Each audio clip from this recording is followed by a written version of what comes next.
Stephanie, to follow on Doug's question, do you like the format? Like, do you like the idea that the higher seed might have to play a deciding game on the road? No, but I also didn't like it when it was a one-game series in 2016 when I was in Indiana and I think we got beat by Phoenix. So I'm glad it's a series. I think that we're always talking about ways that we can. Steph, just any update on Ty, and do you know who you expect to fill in for her if she's not going to be good to go tonight? Yeah, Ty's not going to be ready to go. She certainly has improved immensely, but she won't be ready to go. So Marina will be in the lineup.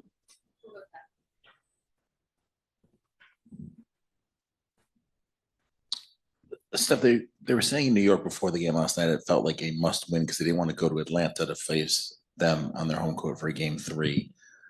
That's probably a little strong because you're up 1-0, but is there the urgency of we want to get this done tonight so that we don't have to go to Indiana where there would probably be a huge crowd and such? Yeah, absolutely. A sense of urgency. I think, just from playoff experience, anytime you're a team that's down, you're desperate, right? Your back is against the wall, and there's a sense of urgency, and we have to meet that sense of urgency. We've got to be the team that sets the tone. Of course, we don't want to go back to Indiana. Of course, we don't want to have to play a game three. So we need to take care of business.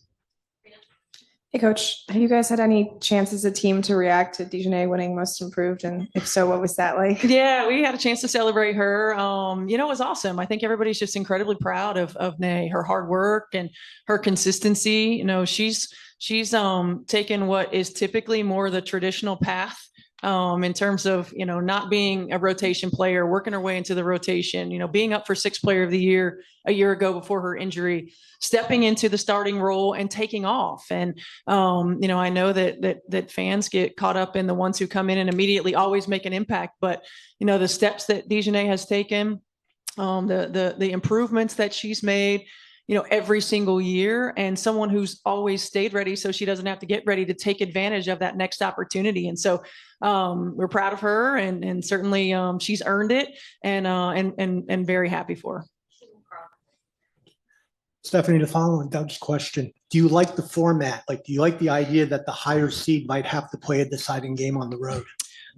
No, but I also didn't like it when it was a one-game series in 2016 when I was in Indiana and I think we got beat by Phoenix. So I'm glad it's a series. I think that we're always talking about ways that we can improve it. When back in the day too, when it was their first one on the road, right, when you were the higher seed, and then two at home, I didn't like that either, right? I think the best way is 1-1-1. So for us, it's about putting ourselves as a league in position to do that. And nobody likes it. It is what it is, and we just have to go out and play. I think DeWanna tonight ties the record for most career postseason games played at 81 or 82. But she's another one. Yeah, she's in all of them. Just what is it like just to see her evolve, and what's the difference between her DeWanna regular season DeWanna versus postseason DeWanna that you've noticed? It's been, it's fun. I feel like, again, you guys know, you've been here. It's like every single game, DeWanna's climbing some career chart. It just speaks to her remarkable consistency. For her to be able to produce in year, whatever this is, 15, 16, the way that she does, for her to have taken care of her body, to be able to position herself to be ready. And she's played all year round. I know that she didn't play this off season, and it was the first time in, I'm not sure, maybe her career. So, it just says a lot about her work ethic, her consistency, her toughness. And, I think with playoff DB versus regular season DB, just like most players, especially most veteran players, there's a sense of urgency. And there's a sense of urgency around every locker room this time of year. You're never going to have the same locker room. It's just the reality of professional sports, and to take advantage of what we have with this group, for DB to understand that every time she gets to be in this position, is certainly a blessing. She is the one that we lean on for her leadership, for her experience. She's won a championship. She understands what it takes. And she leads our team by example. Thank you.